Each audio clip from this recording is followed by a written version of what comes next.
ребята, а знаете ли вы, какой праздник отмечают 9 мая? Если нет, я вам скажу. День Победы. Это великий праздник для нашего народа.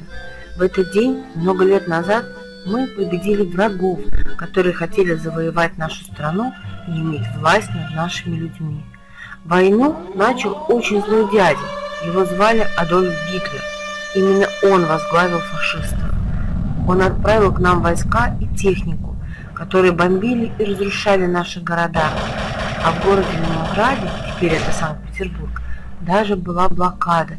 Никто не мог войти в город и выйти из него. А значит, не могли привезти продуктов, и людям было нечего есть. Выстояли они только благодаря дороге жизни, которая шла по Ладожскому озеру. И продолжалась эта страшная война целых 4 года, с 1941 по 1945 год. Много в то время произошло ужасных событий, и много людей погибло. Но наша армия оказалась сильнее и победила, и мы гордимся подвигом наших солдат. Теперь каждый год 9 мая мы празднуем День Победы.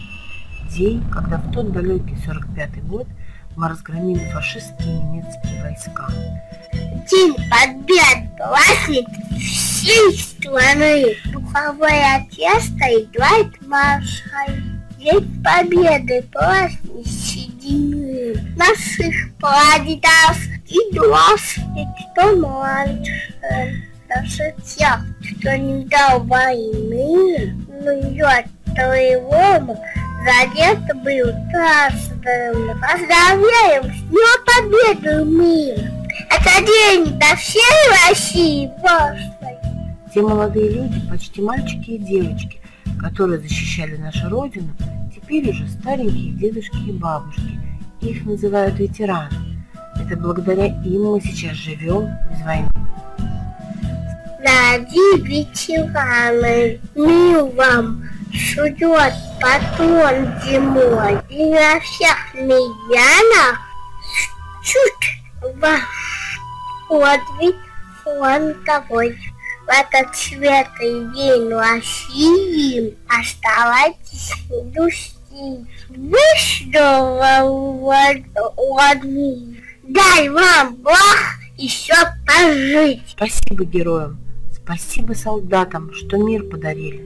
Тогда, в 45-м. Вы кровью и потом добыли победу. Вы молоды были, сейчас уже деды. Мы эту победу вовек не забудем. Пусть мирное солнце сияет всем людям. Пусть счастье и радость живут на планете. Ведь мир очень нужен и взрослым, и детям. Память о том победном дне теперь ежегодно во многих городах страны проходят военные парады и гремят праздничные салюты. Ветеранов с каждым годом становится все меньше. Но мы не можем позволить забыть всех, кто добыл для нас эту победу. Поэтому взяли в руки портреты своих родных, участвовавших в Великой Отечественной войне, и вышли все вместе на улицы города.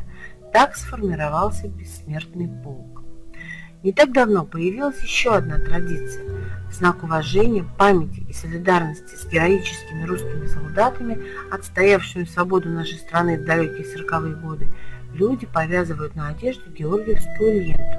В наградной системе Советского Союза она обозначалась как гвардейская лента, знак особого отличия солдата. Ею обтянута колодка очень почетного солдатского ордена Славы. А ранее прилагалась к солдатскому ордену Святого Георгия Победоносца, учрежденного 26 ноября 1769 года императрицей Екатериной II. Черный цвет ленты означает дым, а оранжевый – пламя. Или к монументам в честь героев Великой Отечественной войны в вашем городе. Поздравьте всех ветеранов, тех людей, которые воевали и которые работали в тылу, на заводах, на фабриках, строили железную дорогу, танки, самолеты, делали оружие. Поздравьте их с этим великим праздником. Подарите им цветы, нарисуйте рисунки, сделайте поделки или просто скажите добрые слова. И не забудьте своих прадедушек и прабабушек. Относитесь к пожилым людям с почтением ежедневно, не только в этот день. С Днем Победы, великий народ! Установить 109 мая!